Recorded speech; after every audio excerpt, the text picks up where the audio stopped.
Bismillahirrahmanirrahim. Assalamualaikum warahmatullahi wabarakatuh. Alhamdulillahirrabbilalamin. Wassalatu wassalamu ala ashrafil anbiya wal mursalin wa ala alihi wa sahbihi ajma'in.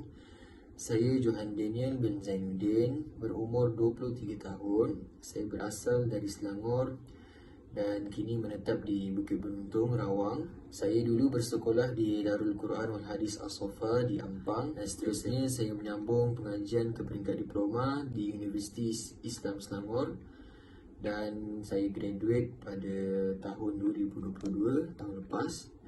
Dan seterusnya saya bekerja dengan syarikat DHL sebagai penghantar parcel, dan kini saya hanya fokus 100% pada program SPSU ini. Saya pernah dipilih menjadi tetamu Allah untuk menunaikan umrah ketika saya berumur 14 tahun. Saya masih bersekolah ketika itu pada tahun 2014. Saya pergi bertiga bersama ibu dan ayah saya. Perasaan saya pada waktu itu tak lain tak bukan rasa sangat bersyukurlah kerana berpeluang pergi ke Tanah Suci menunaikan umrah pada usia yang sangat muda.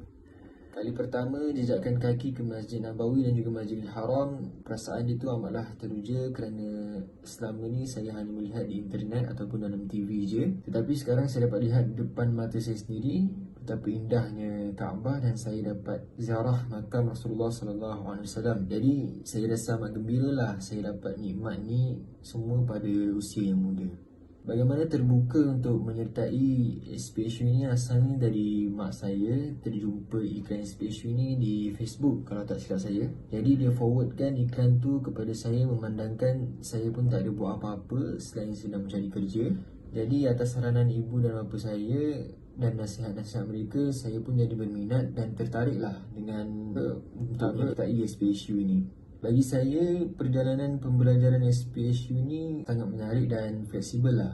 Kelas dia online je dan jadualnya tidak padat, dan tenaga-tenaga pengajarnya pun bukan calang-calang orang. Mereka terdiri daripada ustaz dan ustazah yang sangat berpengalaman dalam bidang haji dan umrah ni.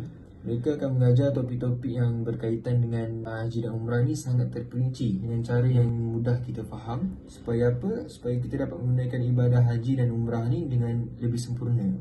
Selain tu, setiap hari Jumaat juga akan ada kuis. Jadi dari kuis ni saya dapat mengujilah kefahaman tentang apa yang saya belajar sepanjang minggu ni. Bagi orang-orang yang kat luar sana yang berimpian untuk ke Tanah Suci ataupun ada cita-cita nak jadi mutawif, saya sarankan sertailah program SPSU ini, kerana dengan program ni kita akan dapat ilmu pengetahuan yang lebih mendalam mengenai haji dan umrah.